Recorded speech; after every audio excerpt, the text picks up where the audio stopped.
Basically, just a breakdown of who nailed it this week. This was your brainchild. If you want to kind of give us the origin story and where we go from here. I was going to say we obviously have a new sponsor that we want to try and promote here, but they kind of came up with a nailed it slogan. We weren't necessarily sure how we were going to work it into the show, but now all of a sudden it's like, hey, we had a bunch of great topics from this week with a lot of fascinating people that we thought actually nailed it.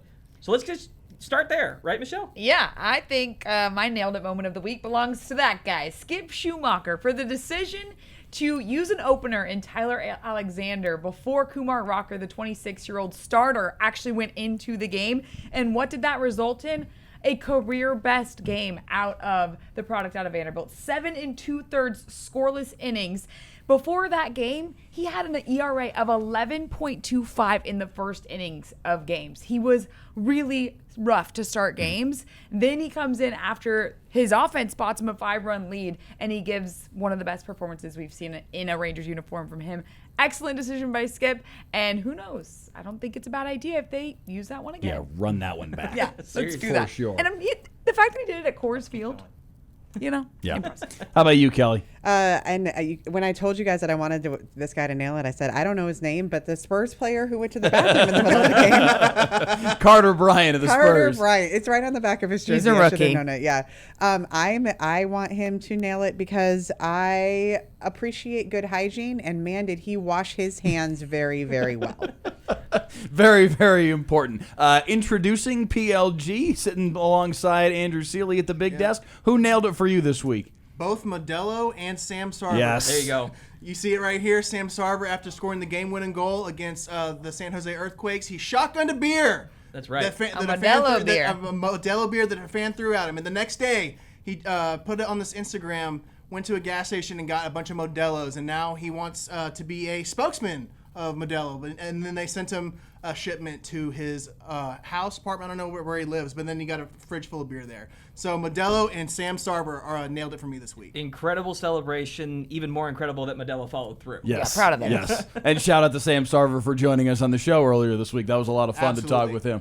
How about you, Andrew? Who nailed it for you this week? This one just happened today, and it was security at the Byron Nelson. And listen, these fools are in all sporting events just trying to trash the event, run in, promote whatever shtick that they've got going on. In this case, it was some kind of crypto thing. I really don't want to promote it any more than that, given that that's obviously what he Right? wanted out of Like- this. But no, give security their due. None of this tomfoolery. Get him out of here. This happened, I think, in the 6th hole for when Scheffler was Yeah. finishing up. Yeah. So no, kudos to security for taking care of business. When I first saw that this happened, I thought this must be somebody trying to protest, somebody trying to make a Yeah. really Something meaningful. salient Yeah. point, something meaningful. He's just trying to drum up curiosity in his cryptocurrency. Whatever Come on, it takes, you gotta buddy. have a hustle, man. You gotta have a Whatever it takes. hustle. That's why you get tackled. That's why one of the red pants stepped on his arm to keep him down on the ground. That dude got what was coming to him today. Last one for me, Masai Ujiri. I'm sorry. Jason Kidd meant a lot to this organization for a long time. Rookie of the Year, won a championship, did a lot of good things here in Dallas. It was absolutely time for them to move on, not just from Jason Kidd, but from everybody that had any tether whatsoever to the Luka Doncic trade. They needed complete severance from that time. They now are, at the very least, really, really close to having that complete severance.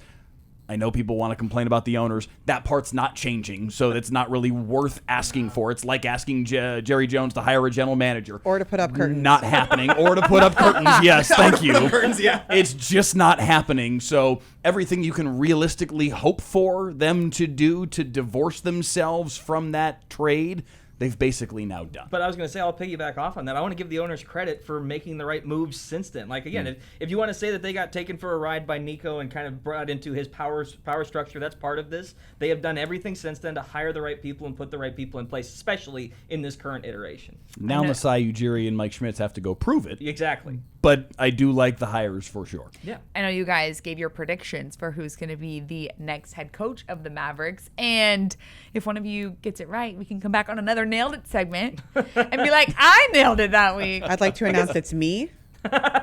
That's the next head coach. Breaking news. Okay, Kelly Napier is the new head coach. Mike is the new GM. The Mavs are in good shape. There was a theory thrown out there today that maybe the Mavs might hire Don Staley as their Yeah. head coach. The South Wouldn't Carolina. be mad about it. Only a theory. Nobody, I don't think, is reporting that this is going to happen or even that they're going to interview her. But that would be a fascinating hire. Fun.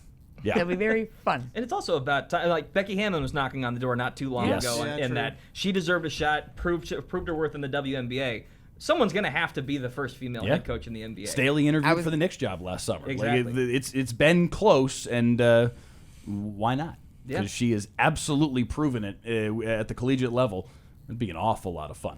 More of the Ultimate Dallas Sports Show when we return. Nailed it.